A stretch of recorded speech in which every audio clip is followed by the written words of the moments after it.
Hello guys, আসসালামু আলাইকুম। Micellar Mahmudul Hasan, it's an new blog video. তো গাইজ, আমরা কিছুক্ষণ আগে এখানে আসলাম, এখানে এসে হোটেল বুক দিলাম। তো আমরা আসতেছি, হোটেল বুক দিলাম। তো আমরা এসে দুপুরে লাঞ্চটা করে এখন দিতে আসলাম। তো আসুন, এই যে এদিকে দিস। তো আমার সাথে রয়েছে রাফিক। কি খবর মামা? ভালো। ভালো। তো আমার ক্যামেরার পিছনে রয়েছে মাহি, দেখাচ্ছি আপনাদেরকে। তো আমরা এখানে 2 দিন থাকবো। আমরা এই 2 দিনে যা যা করে আপনাদেরকে সব দেখাবো ব্লগের মাধ্যমে। আপনারা এনজয় করবেন, আশা করি আপনাদের ভালো লাগবে। তো প্রচুর রোদ এবং অনেক বাতাসও আছে এখানে, সব মিলাই একটা সুন্দর পরিবেশ।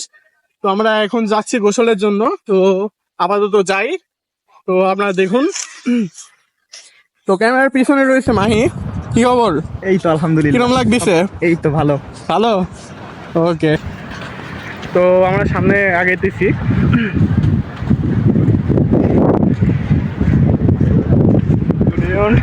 আপনার ওয়েদারটা দেখুন, অনেক রোদ। রোদ তো থাকবে, এটাই স্বাভাবিক বিষয়।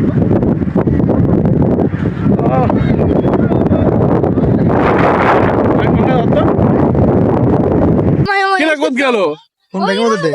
ও দিচ্ছি ভাই। আমি আসছিলাম কখন জানেন আপনারা? আমি লাস্ট আসছিলাম, আমি তখন এর থেকেও আরো ছোট আসছিলাম। এর থেকেও মানে আমার ব্যাগ নেই, এটা রাফি। ওর থেকে আরো ছোট ছিলাম। আমার বয়স তখন কত ছিল, 2-3 বছর ছিল, তখন আসছিলাম। আর এই তো বুধ দেওয়ার পর এখন আসলাম। তো চলুন সামনে, আগে এখানে অনেক দিন রয়েছে বিক্রি করার জন্য।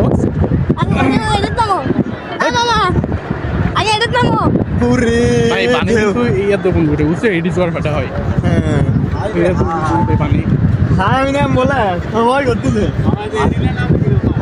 রাফি, আমি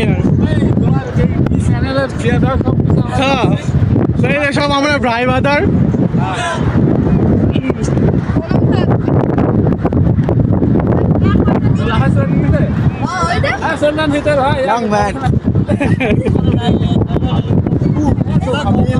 তো সামনে একটা ছোট নদী পার হতে হবে আমাদের। এই যে,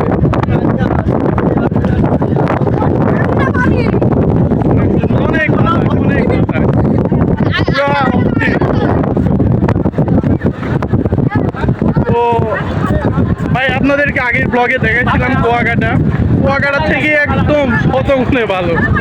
আপনাদেরকে বলছিলাম, আপনারা যদি একদিনের জন্য যদি কুয়াকাটায় যান, সেই একদিনের জন্য কুয়াকাটা যাওয়া ঠিক না আসলে, সেই এনজয়টা আপনারা করতে পারবেন। ওখানকার পানি